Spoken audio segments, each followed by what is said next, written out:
Hello. My name is Jenny. I'm 48, and I've spent a lifetime trying to live correctly. Marrying young, raising a son with everything I could give, divorcing with dignity, and now, again, failing quietly at love. Luke, the man who came after David, was supposed to be a new chapter. But all I got was another lesson in loneliness. He stopped seeing me a long time ago, even when I was sitting right in front of him. It was one of those sticky June afternoons when the silence in the house became unbearable. I was folding laundry I didn't care about in a life that felt like it didn't belong to me. I picked up my phone, scrolling past names I couldn't call. Then I stopped on one. Nick. My son, 26. A psychologist now. A man who made something of his empathy, something I never managed to do. I hesitated, then typed, "Do you have time this week? I need to talk. Professionally." He replied within a minute. "Yes. Come in Wednesday. My office at 3. I'll be here for you." Nick's office was nothing like I expected. It was warm, sunlit, big windows and soft textures. A diffuser humming something citrusy into the air. He rose from his chair when I entered, his expression a mixture of concern and professionalism.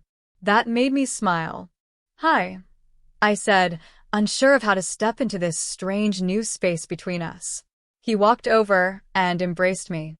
"Hey, Mom," he said, holding me just a second longer than he had to. "Just be yourself, okay? Honest. That's all I ask." That first session was awkward. I didn't know how to speak without filtering every word. But Nick didn't push. He just listened. His eyes were steady, patient. When I finally started opening up about Luke, he didn't flinch. "I feel invisible," I told him. "Like I'm already aging out of desirability.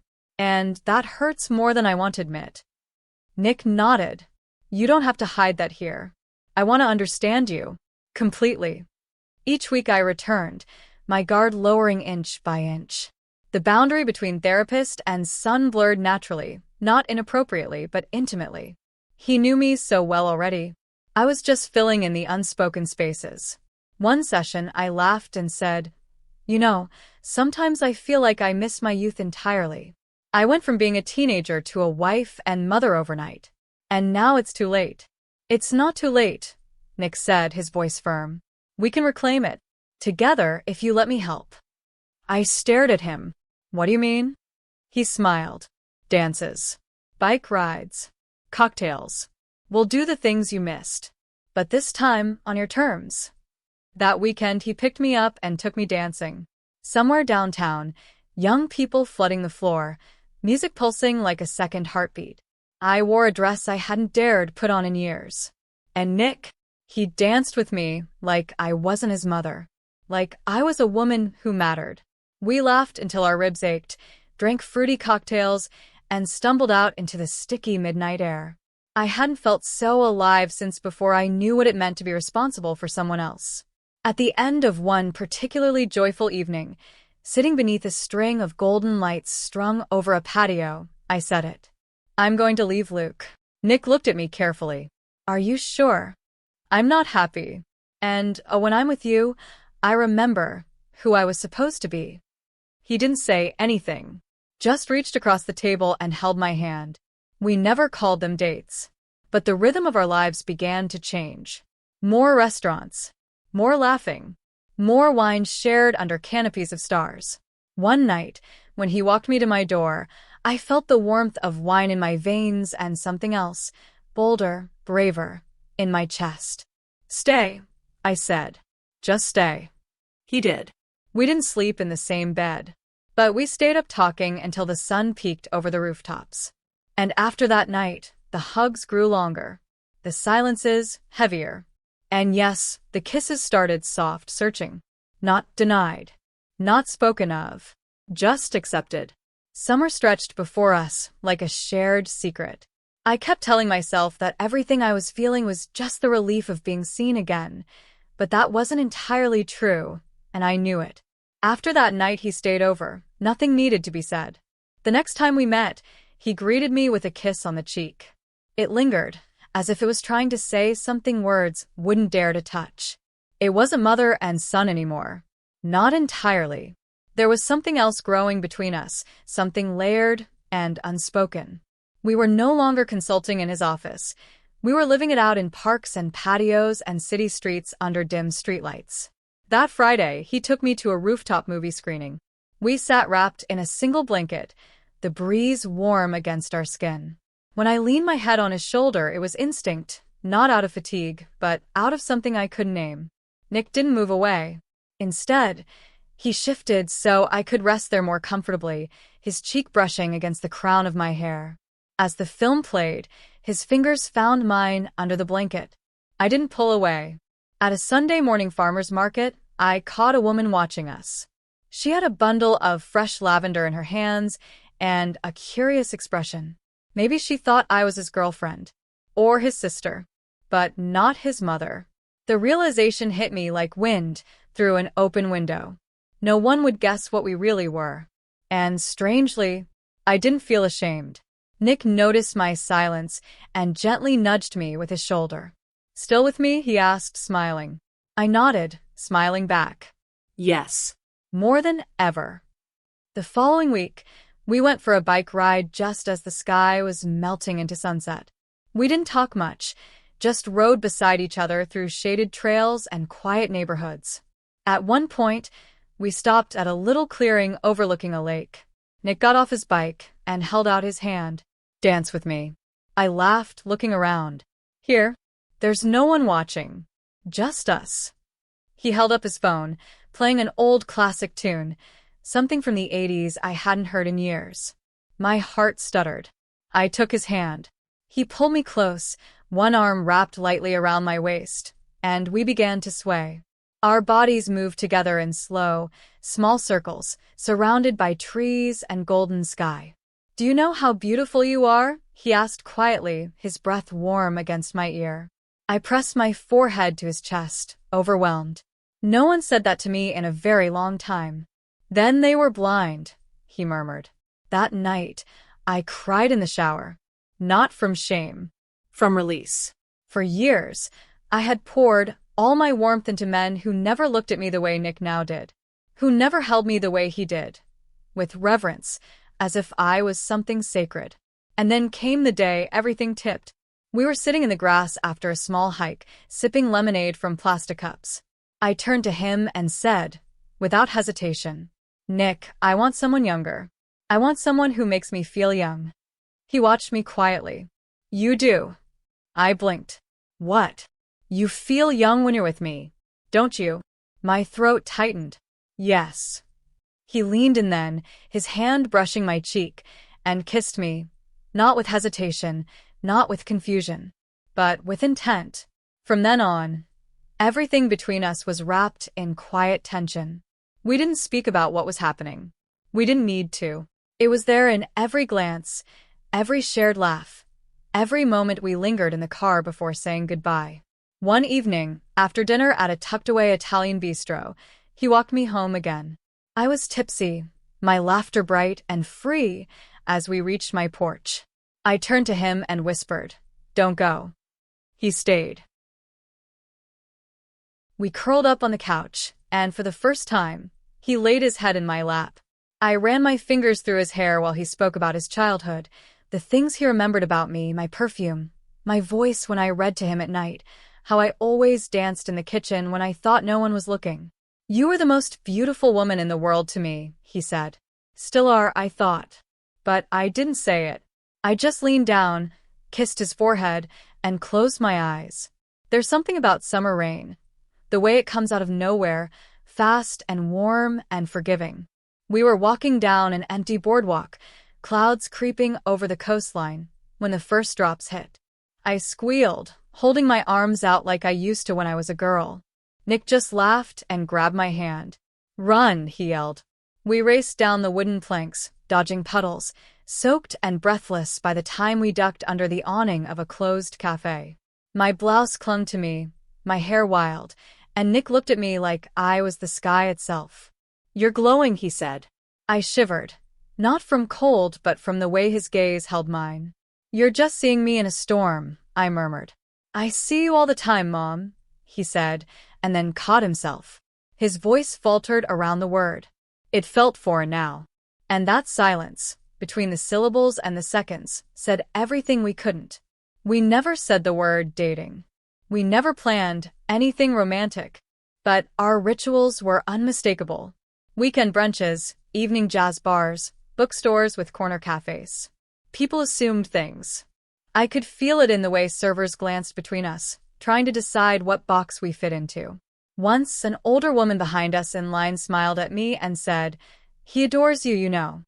My cheeks flushed. "He's my son." Her expression shifted. Embarrassed, maybe. But she still nodded. Well, Even more beautiful then.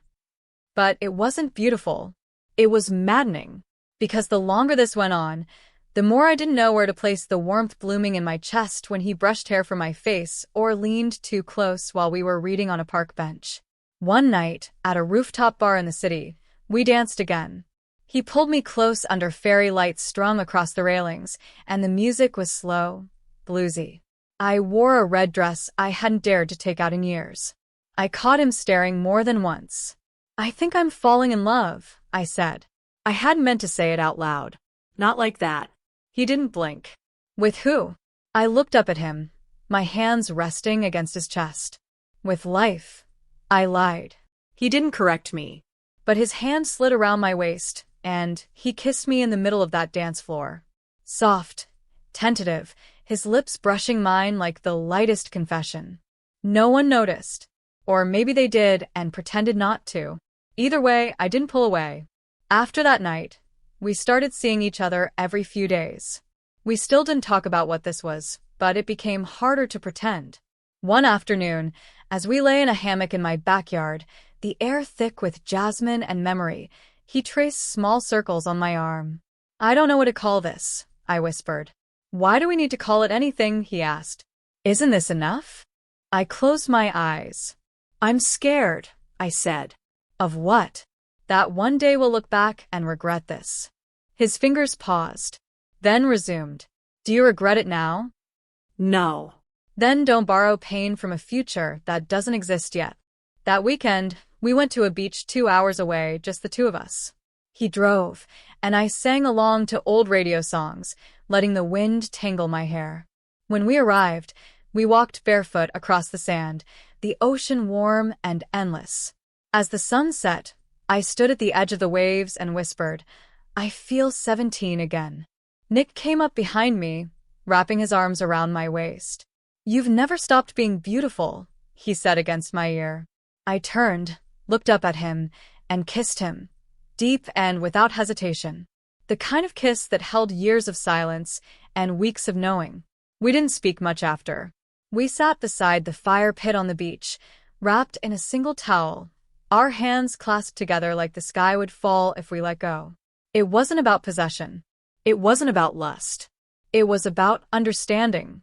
He saw me, not as his mother, not as a woman who had made mistakes, but as someone who had given everything and still wanted more. And he offered it, quietly, unconditionally. By late July, we'd stopped pretending. Not to each other, not to ourselves. But we still lived in that fragile space between knowing and naming, a space where days unfolded like chapters and every glance carried meaning. We went to a lake house Nick had rented for a weekend. He didn't say why, just texted, "Pack light. You'll need swimsuits, wine, and a heart willing to rest."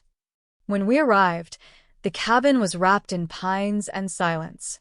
A wooden dock reached out like an open hand to the water. Inside, everything smelled of cedar and sun. There were 2 bedrooms, but he didn't ask where I'd sleep. That first night, we lay on the deck watching stars break the sky open. "Did you ever imagine this?" I asked softly. He turned to me. "Not like this. Not so beautiful."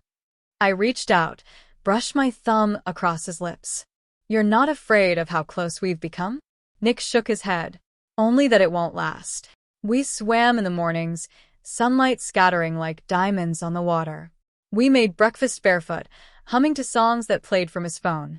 He wrapped his arms around my waist while I flipped pancakes, resting his chin on my shoulder like it was his home. It was. I was. And then came the moment that changed everything, not with drama, but with simplicity. We were lying in bed one humid night, a fan humming above, sheets barely covering us. I had dozed off beside him after hours of soft laughter, lazy kisses, and quiet breath. But then I felt him shift. His fingers brushed mine and held them.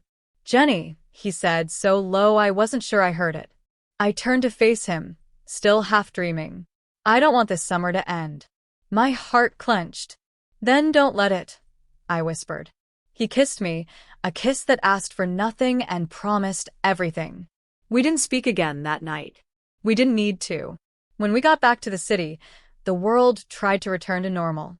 But I was different. He was different. There was no going back to brunches that pretended we were just catching up, no way to look at each other across a dinner table and call it anything but intimacy. I ended things with Luke in the quietest way. No fights, no tears. Just honesty. "I found something that feels alive," I told him. And I had. In August, Nick took me to a concert in the park. Jazz under open skies, fireflies weaving through the grass. I wore a floral dress. He brought wine. At some point, during a saxophone solo, he leaned in and kissed me in full view of strangers. I waited for shame, for guilt, for something to unravel inside me. But all I felt was peace. When the music faded and we walked back to his car, he reached for my hand. I took it. I didn't let go. Now it's September. The air is cooling. But I'm not afraid. Because I've learned that love doesn't have to look like what the world expects. Sometimes it's late. Sometimes it comes from the place you least expect, the place you gave everything to, and somehow it gives back more. Nick still calls me Mom sometimes. But more often, it's just Jenny. A name said with care, with reverence, with affection that surpasses any label. We don't tell people. We don't need to. We tell each other. Every day. Every night. In how we show up, how we hold each other in the smallest hours. The world can call it what it wants. We call it ours. Bye.